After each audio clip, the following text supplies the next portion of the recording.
네, 오늘은 일꾼의 조건이라는 제목으로 같이 하나님 말씀 나누고자 합니다. 날씨가 많이 더워졌고 또 많이 지쳐 있을 줄로 생각이 들어요. 그러나 우리가 하나님의 일꾼된 자로서 주님께서 힘을 주시는 것은 오직 주님이신 줄로 믿습니다. 그래서 오늘 하루도, 오늘 한 주간도 우리가 말씀을 듣고 그 말씀에 힘입어서 승리하실 수 있기를 주님의 이름으로 축복합니다. 이 디모데 전서는 사도 바울이 사랑하는 아들과 같이 여겼던 디모데에게 쓴 목회 서신이다, 그렇게 알려지고 있어요. 사도 바울이 쓴 그 서신들을 보게 되어지면 교회를 향해서 쓴 서신이 있고 또 사람을 향하여서 쓴 서신들이 있습니다. 골로새서, 에베소서, 빌립보서, 교회를 향해서 썼고요. 디모데 전후서, 빌레몬서, 디도서, 이것은 사람을 향하여서, 개인을 향하여서 썼습니다. 물론 개인을 향해서 썼지만은 또 교회를 향하여서도 또 쓴 것으로 이렇게 볼 수도 있어요. 특별히 오늘 디모데 전서는 그 디모데에게 기록한 그런 서신입니다. 자신의 아들과 같은 디모데에게 썼던 것이죠.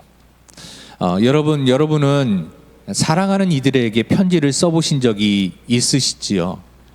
누구나 아마 연애하셨을 때 한 번쯤은 쓰셨을 것입니다.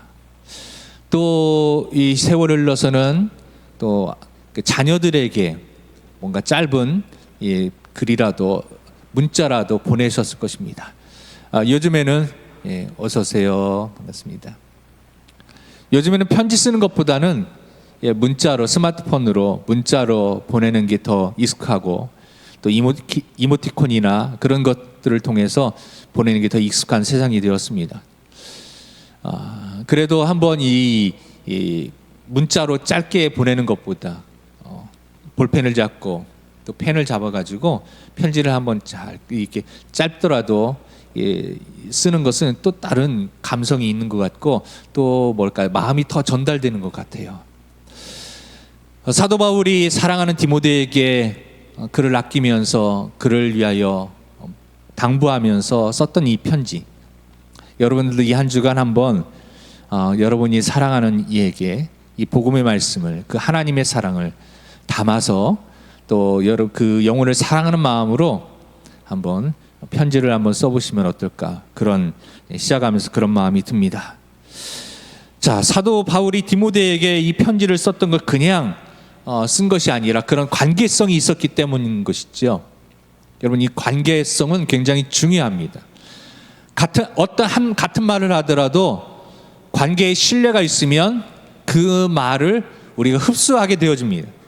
그런데 관계성이 뚝 단절되어지면 나하고 상관없는 말처럼 여겨지게 되는 것이에요.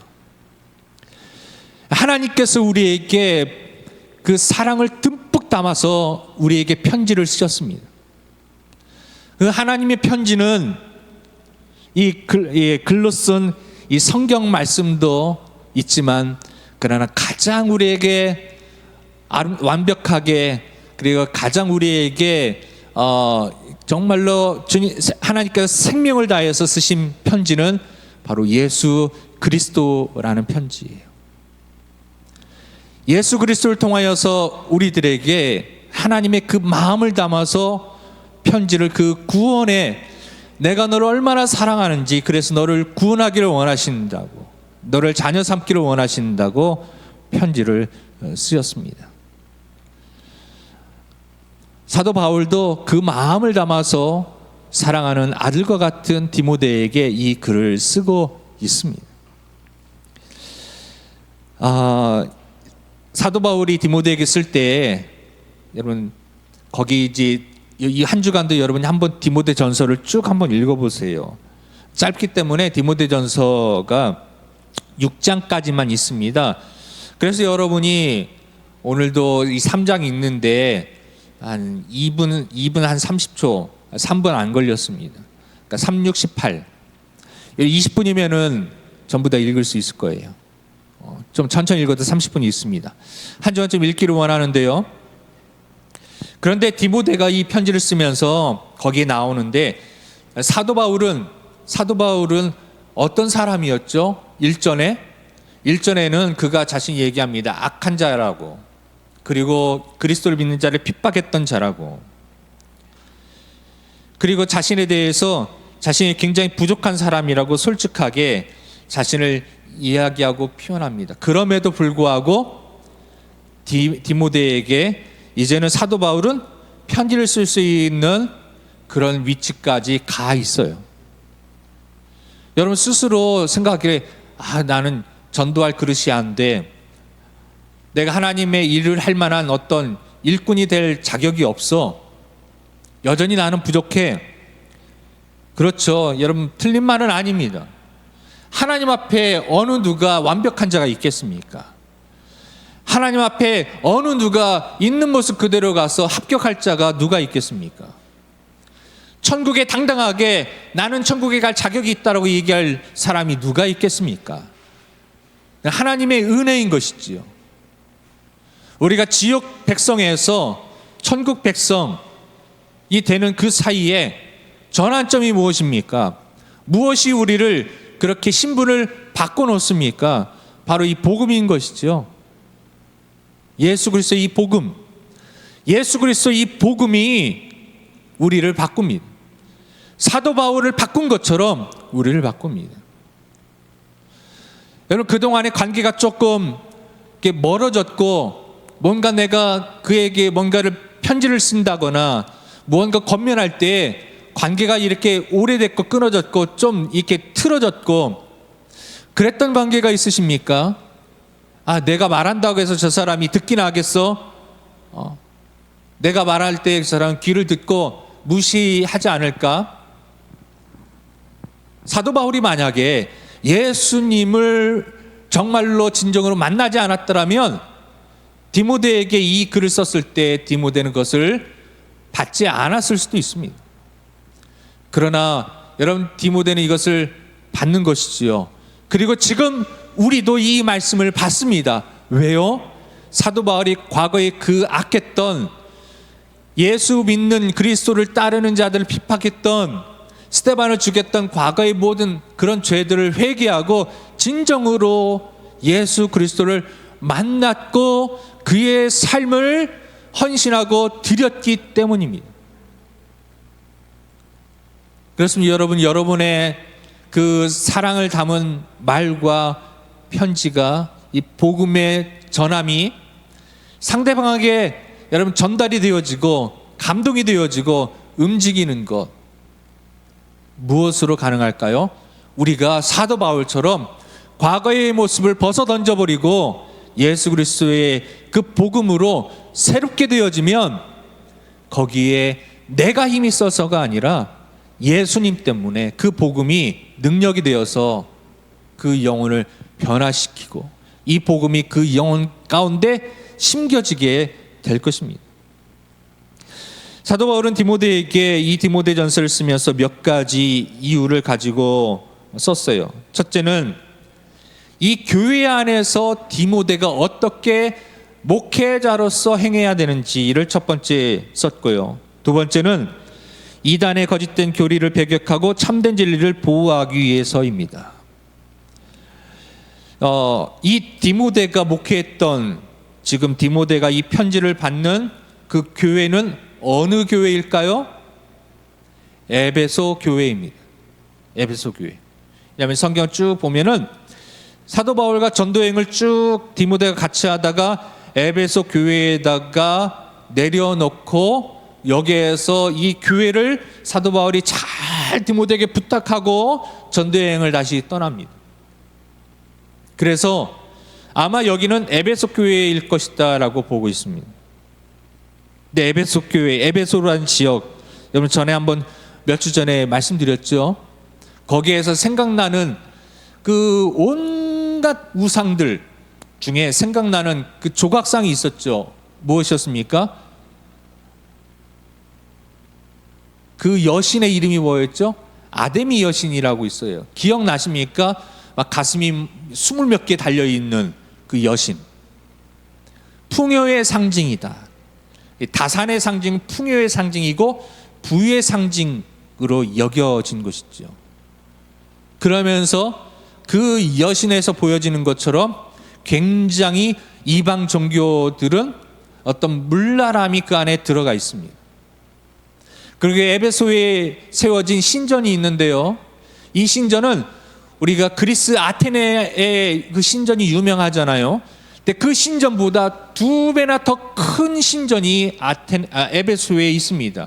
그래서 지금도 그 먼 그 옛날에 2000년 전에 2000년 전도 훨씬 그 전이죠. 그 전에 어떻게 이런 높고 이런 긴 돌을 올려서, 제가 계산을 못 해봤지만 높이가 한 5층 높이 이상은 되는 것 같아요. 기둥이. 그게 하나가 아니에요. 한 30개 이상 기둥이 둘러져 있는 것 같습니다.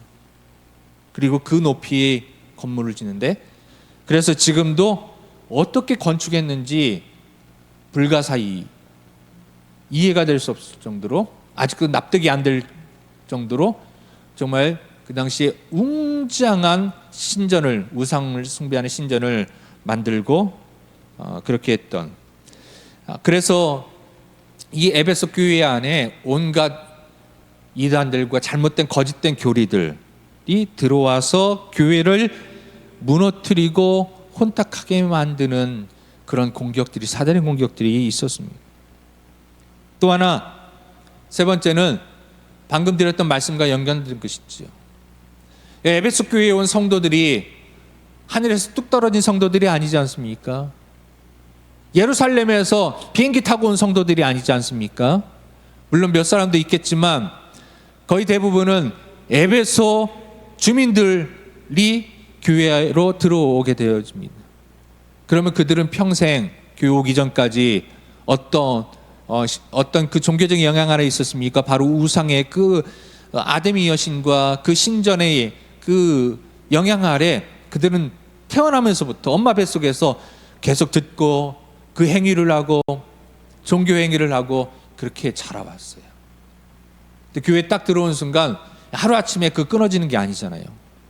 우리도 신앙생활 할 때, 여러분은 오래 신앙생활을 했기 때문에 어느 정도 이제 어떤 기독교라고 하는 그런 문화에 이렇게 좀 잘 젖어져 있지만, 다른 종교에 있던 사람들이 오게 되어지면 굉장히 어색하고 그 생각들을 버리기가 어렵습니다. 여전히 옛 그런 습관을 버리지 못하는 경우가 많이 있습니다. 뭐 신년이 되면 뭐 운수를 보러 간다든지, 뭐 오늘의 운세, 사주팔자, 또 뭐 자녀들이 결혼한다고 하면 궁합을 보러 간다든지, 우리나라 풍습이야라고 얘기하지만 그 풍습 안에 우상의 이 악한 영들의 역사함이 그 안에 있습니다. 분별할 줄 알아야 됩니다. 그런 것들은 예수 이름으로 그런 것들은 이제 끊어버려야 되는 것이지요. 옛생활, 옛사람이 왔으면 끊어버려야 돼요. 새로운 사람이 되어야 됩니다. 그리고 과정한 업무로 지쳐있는, 낙심하고 있는 디모데를 격려하기 위해서 됩니다. 주변에 사람들 중에 이 무더운 여름철에 지쳐있는 영혼들이 혹시 있는가 보시면 시원한 음료수라도 하나 주면서 힘내시라고, 이 한 주간도 한번 서로 격려하는 그런 한 주간이 되었으면 좋겠어요. 그래서 이 디모데 전설을 쭉 전체를 보면은 가르치라, 디모데에게 사도 바울은 바른 교훈을 가르치라, 그리고 그 바른 교훈을 가르치는 데 중요한 핵심이 무엇이냐 하면 기도와, 그리고 직분자로서 온전한 직분자가 어떤 사람인지를 분명하게 가르치라라고 얘기합니다. 그리고 경건의 비밀을 가르치라, 바로 예수 그리스도의 이 복음인 것이죠. 진리를 가르치라는 것입니다. 성도를 그리고 바르게 대하라, 믿음의 선한 싸움을 싸우라, 이렇게 얘기합니다. 얼마 전에 제가 아는 분을 만나게 되었는데 같이 식사를 하면서 그 자녀가 같이 나왔어요. 근데 그 자녀와 저하고 또 상대방하고 그 자녀하고 한 명하고 같이 식사를 하는데 그 자녀가 뭐 궁금증이 있었나 봐요. 그러면서 어떤 궁금증이 있느냐 저한테 물어봐요. 목사님, 안식일 교회가 이단인가요? 아닌가요? 이렇게 물어보는 거예요. 요즘에 어떤 이단에 대한 궁금증이 막 이렇게 있나 봐요.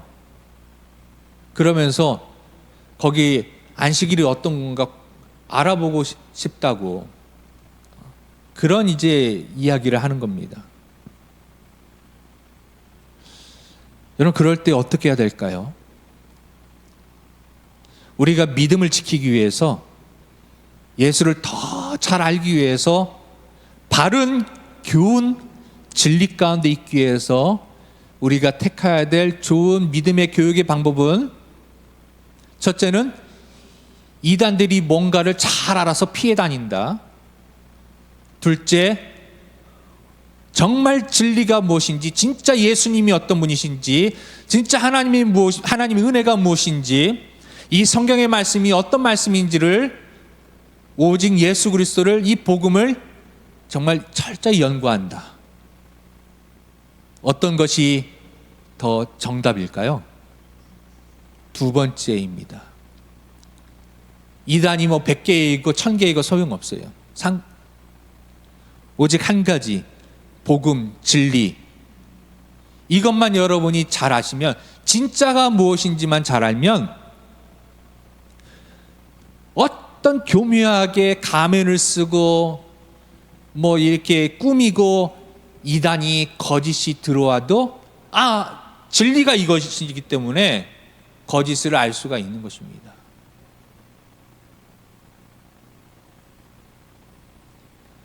여러분, 진짜 집회, 위조 집회와 진짜 집회 구분하는 방법 아시잖아요.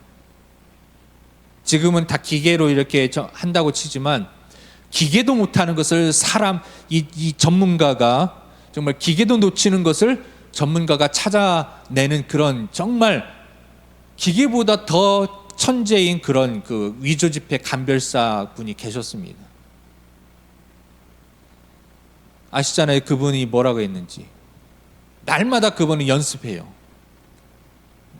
위조 집회 감별하는 것을. 어떻게 연습한다고 여러분 들었습니까? 진짜만 계속 만지는 거예요. 위조 집회 안 만집니다. 진짜 집회만 진짜 집회만 만져요. 진짜 집회가 이런 특징들이 있고, 이런 비밀들이 있고, 집회 속에 숨어져 있는 위조 방지를 위한 비밀들이 있습니다. 그 비밀들이 어떤 비밀인지를 날마다 수십 년을 했음에도 불구하고 오늘도 모르지 않지만, 오늘도 다시 반복해서 똑같은 그 비밀을 그날 오늘도 또 만져서 익히는 것입니다. 우리 예수 그리스도를 여러분 모르십니까? 우리가 다 안다고는 말씀할 수 없지만은 그래도 아시잖아요. 오늘 들었던 말씀도 여러분 언젠가는 한 번쯤은 더 들어보셨을 것입니다.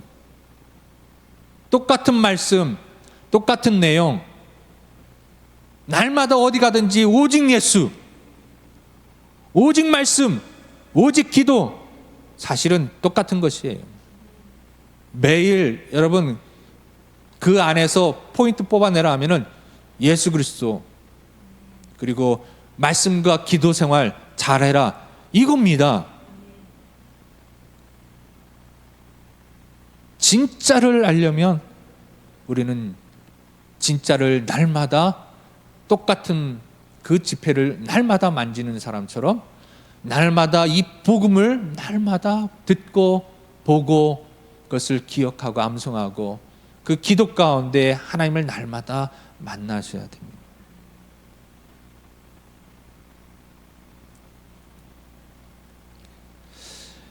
그런데 에베소 교인들이 헷갈리는 것이에요. 이게 복음을 들었기는 했는데 이 복음만으로는 부족한 것 같은 느낌이 든 것이죠. 전에는 막 사람들이 막 흥분하고 막 환호하고 하는 뭔가 웅장한 신전이 있었는데, 여러분,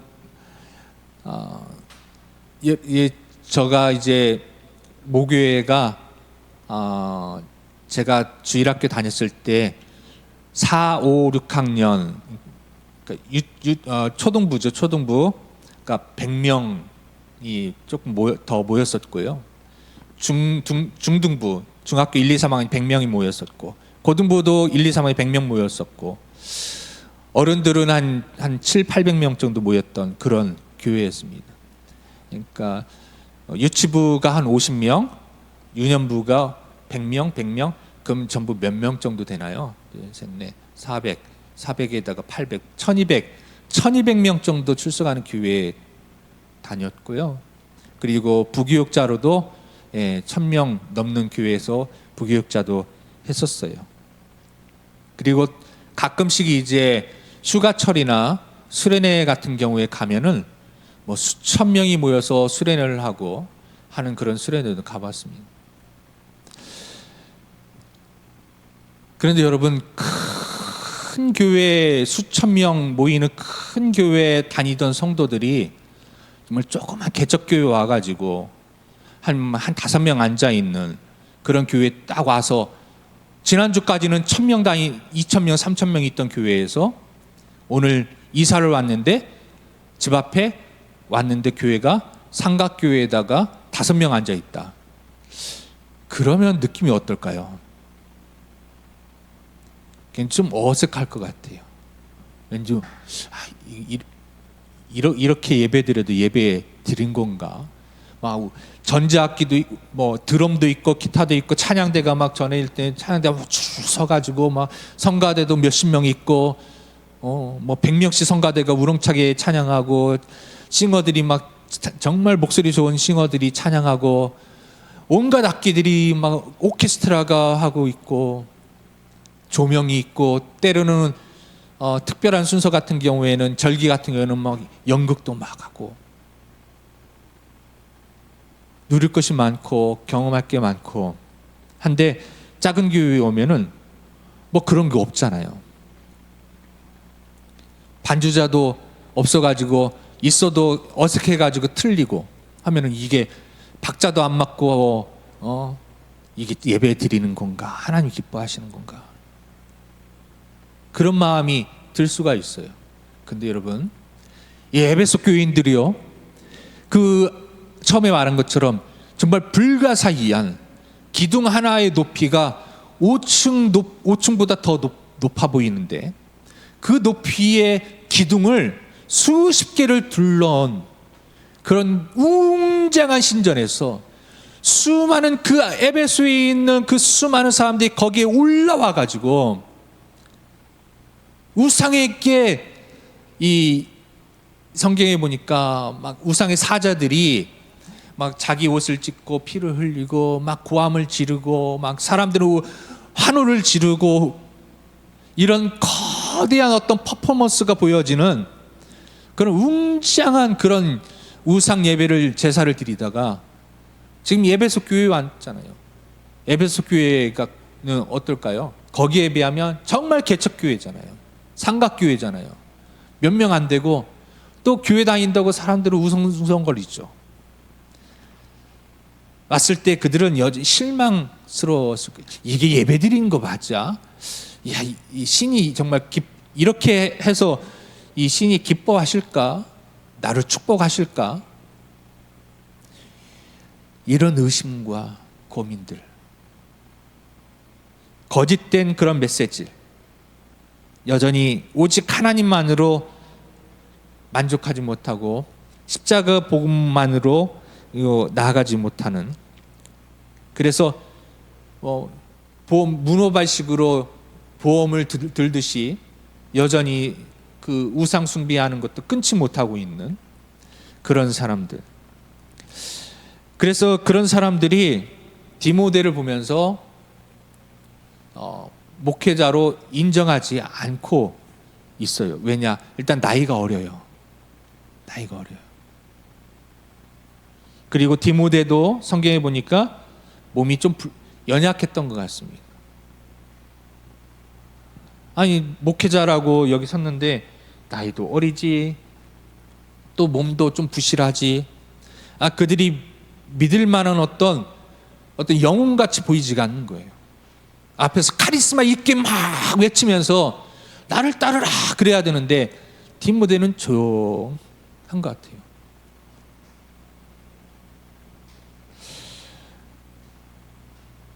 그리고 이 사도 바울이 쭉 쓴 걸 보니까 부끄러움도 많이 탔고요. 너무 부드러워서 이 남성미가 없어 보였어요. 그러니까 그 당시 사람들로 보면은 리더십이 부족한 것이죠. 여러분, 우리 영화 보시면 300, 스파르타 이런 영화들 여러분 보셨지 않습니까? 거기 보면은 스파르타 외치면서 막 근육을 키우면서 남성미가 펄펄 넘치는 그런 사람들이 리더십이 있는 사람들이었어요. 그 당시는. 그리고 그 지역이 그런 곳이에요. 그렇게 하자면 생존할 수 없는 곳이에요. 근데 디모데는 부드럽고 조용하고 부끄러움을 타고, 그러니 성도들이 디모데의 그 목회 리더십에 대해서 좀 인정하지 않는 그런 모습들이 보였던 것이죠. 그래서 디모데가 굉장히 지금 말하면 목회적인 스트레스를 받고 있었을 때 그 이야기를 전해드린 사도 바울이 디모데에게, 디모데야, 힘들지만 복음 위에서 성도들을 진리 가운데 바른 교훈으로 잘 가르치고 믿음의 선한 싸움을 끝까지 잘 싸우기를 바란다. 이렇게 편지를 쓰고 있는 것입니다. 그러면서 오늘 말씀의 요점을 정리하면 일꾼을 세워라. 같이 동역해라. 일꾼을 세워라. 일꾼의 조건을 잠깐 말씀드리고 기도하려고 합니다. 첫째, 일꾼은 정중해야 된다. 예의가 있어야 된다. 그 다음에 일구이연 해서는 안 된다. 앞에서는 좋은 말 했다가 뒤에서는 험담했다가 그래서는 안 된다. 술에 임박혀서는 안 된다. 그리고 더러운 이익을 탐해서는 안 된다. 헌금만 많이 하면 다 되는 게 아니라 그것을 얻는, 수익을 얻는 방법도 하나님 보시기에 합당해야 된다는 것이죠. 그래서 일확천금, 대박, 그런 것들을 우리 그리스도인들이 생각해서는 안 됩니다. 그 다음에 깨끗한 양심의 믿음의 비밀을 가진 자라야 된다. 바로 복음을 가진 자야 된다. 그리고 한 아내의 남편이어야 된다. 자녀와 자기 집을 잘 다스려야 돼야 된다. 이것은 윤리적인 그런 도덕적인 그런 부분들을 말하는 것입니다. 그러니까 그 당시 문화와 에서 단절해야 된다. 그런 것이죠. 또 여자들에게도 얘기합니다. 정숙해야 된다. 모함하지 말아야 된다. 그러니까 말로 이간질하거나 수근거려서는 안 된다. 그리고 모든 일에 충성해야 된다라고 했습니다. 그런 사람을 직분자로 세워라. 직분을 맡겨라라고 했습니다. 사랑하는 여러분, 이 시대에 하나님도 우리를 일꾼으로 부르십니다. 세상은 정말 온갖 우상과 세상의 학문으로 커다란 절벽과 같은 것이 우리를 가로막고 있는 것처럼 보입니다. 에베소를 꽉 붙잡고 있었던 그런 우상의 그런 사상들이 그들을 붙잡고 있었던 것처럼, 그럴 때 우리는 하나님 일꾼으로 세워져서 디모데가 에베소 교회를 온전히 세우도록 그렇게 부탁을 받은 것처럼 오늘 하나님께서도 오늘 우리에게 우리 일꾼으로 세우시기를 원하시며 이 세상 가운데서 이 한빛교회를 하나님 보시기에 온전하고 바른 교회로 세워가시기를 원하고 계십니다. 이 한 주간 여러분께서도 내가 바로 바른 일꾼인가, 좋은 일꾼인가, 하나님이 세우실 만한 일꾼의 자격이 있는가, 그리고 이 세상 가운데 좋은 일꾼 되어서 한빛교회와 그리고 세상 가운데 빛과 소금의 역할을 감당하는 그런 좋은 일꾼 되기를 소원하는 그 마음을 하나님께서 부어주시고 또 기도하시어서 그렇게 우리 함께 세워져 나가는 우리 한빛교회 성도들 공동체가 되기를 주님의 이름으로 축복합니다. 아멘.